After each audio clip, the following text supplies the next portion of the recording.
মাসের সকালটা যদি এত সুন্দর গিফট দিয়ে শুরু হয় তাহলে কার না দিনটা ভালো যায়। তারপরে কিন্তু দুপুরে ছিল মাটন অ্যান্ড কেক। তো তারপরে অ্যাজ ইউজুয়াল ছোটোবেলা দিয়ে একটা মোমবাতি জ্বালানো হয় যীশুখ্রিস্টর সামনে। অ্যান্ড তারপর আমরা বেরিয়ে গিয়েছিলাম কিন্তু চায়না টাউনের বিগ বসে।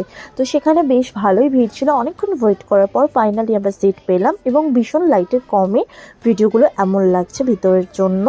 তো তারপরে আমরা অর্ডার করেছিলাম রেড পেপার চিকেন। অ্যান্ড এখানে প্রচুর আইটেম যেগুলো শেষ হয়ে গেছিলো, প্রন কিছুই ছিল না। মিক্সড ফ্রাইড রাইসের জায়গায় কিন্তু আমাদেরকে নর্মাল যে চিকেন ফ্রাইড রাইস ওটাই নিতে হয়েছে। অ্যান্ড তারপর ছিল কিন্তু সাংঘাই চিলি চিকেন। যারা কিন্তু স্পাইসি খেতে পছন্দ করো তাহলে তারা কিন্তু অবশ্যই এই ডিশটা ট্রাই করতে পারো। দেন তারপর চলে গেছিলাম কিন্তু পার্ক স্ট্রিটে, আর যেখানে ভীষণ সুন্দর, মানে এখানে আসলে একটা মনটা অদ্ভুত রকমভাবে ভালো হয়ে যায়। আর এই যে মাঝখান দিয়ে যাচ্ছিলাম গাড়ি করে, ভীষণ সুন্দর লাগছিল।